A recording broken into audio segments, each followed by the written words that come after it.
female college student went to work as a caretaker for a blind elderly woman during her vacation. The elderly woman lived in the outskirts, and after a series of twists and turns, the car finally stopped in an unfamiliar place. On her first day at the house, she felt as though someone was lurking in the shadows, watching her. She suspected there was another person in the house whom she couldn't see. This continued for several days. Then one night, as the young woman went to use the restroom, she suddenly noticed that the light was on in the elderly woman's room.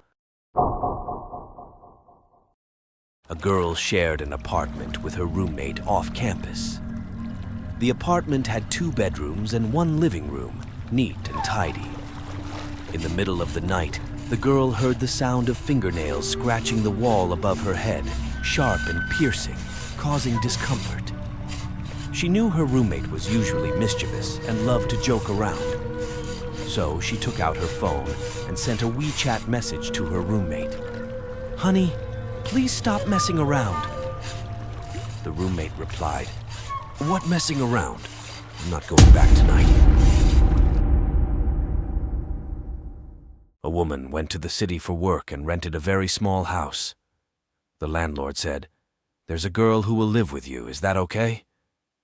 The woman said, "It's even better if 2 people share the rent. I don't have much money. Where is she?" The landlord replied, "She'll be back at night." After the landlord left, the woman suddenly realized that there was only 1 bed in the house. Where would the girl sleep when she returned? So she quickly called the landlord and told him that there was still a missing bed in the house. The landlord, surprised, said, "But isn't there a bunk bed in the room?" The woman smiled and said, "No, there isn't." The landlord said, "I'll come and see tomorrow. Oh, by the way, the person who sleeps on the lower bunk pays 1/3 of the rent, and the person who sleeps on the upper bunk pays 2/3.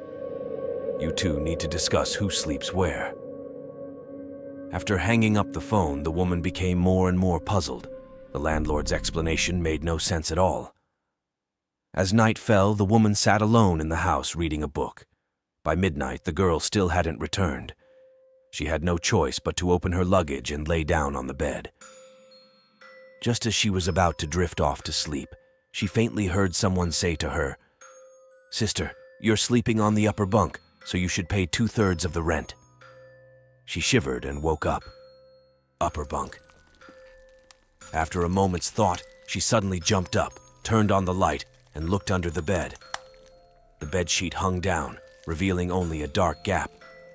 She bent down and slowly lifted the bedsheet, revealing beneath it the dried-up body of a girl. She rushed out of the room, pulling out her phone to call the police. At that moment, the deranged landlord was already nearing the house, his left hand holding the key and his right hand gripping a knife. On the weekend, a girl arranged to go to the movies with a classmate. She called the first classmate's house, and a man answered, saying, "You've got the wrong number." She double-checked, but it was the right number. Could the classmate have moved?